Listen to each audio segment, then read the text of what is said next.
Bonjour et bienvenue chez Nutrika. Prenez le temps de vous abonner pour être informé de nos nouvelles vidéos et pour pouvoir nous suivre facilement. Aujourd'hui, je vous aide à choisir entre pâté et croquettes.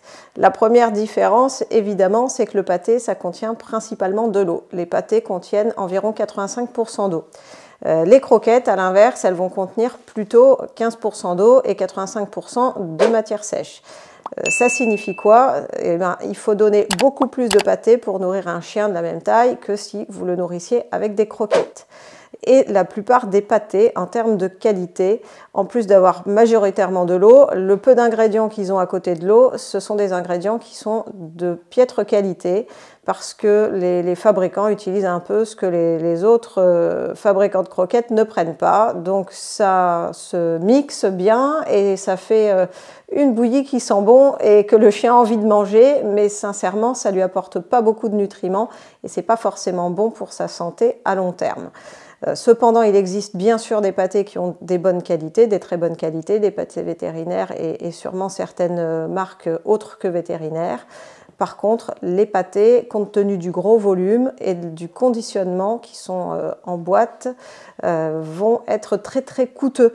Et ça va être beaucoup plus cher de nourrir son chien avec un pâté de bonne qualité qu'avec des croquettes.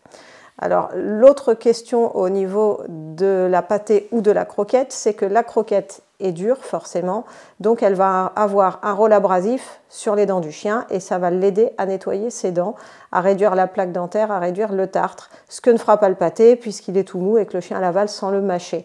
Vous me direz qu'il y a certains chiens qui ne mâchent pas les croquettes, certes, mais le but d'avoir une croquette, c'est aussi que le chien croque dedans. Les pâtés, on va y revenir quand même. Ça peut être intéressant de donner un pâté de haute qualité, notamment les pâtés qui sont avec beaucoup d'énergie dedans, pour les chiens convalescents. Parce qu'un chien qui est malade, qui vient d'avoir une opération, qui a eu un accident, il ne va pas forcément avoir de l'appétit et pourtant il a besoin de beaucoup de protéines et de nutriments pour se remettre. Donc ça va souvent les motiver un peu plus que les croquettes. C'est temporaire parce qu'en même temps, quand on voit le prix des pâtés de cette qualité-là, on ne peut pas se permettre de nourrir son chien avec sur du long terme. Mais c'est une bonne chose. Tous les pâtés ne sont pas à jeter à la poubelle. Attention. Voilà. Et les croquettes, bien évidemment, vérifiez toujours la qualité de la croquette parce qu'on pourrait toujours dire la même chose pour une croquette. Il y a des croquettes qui sont faites avec n'importe quoi et qui ne sont pas bonnes pour les chiens, qui les nourrissent mal et qui ne leur donnent pas la santé sur du long terme.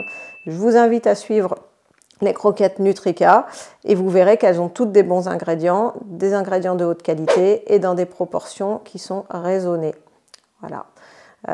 N'hésitez pas à partager vos expériences si vous avez peut-être nourri un chien avec du pâté sur du long terme et vu ce que ça avait fait ou pas, ou d'autres expériences encore. On est là pour ça, donc partagez.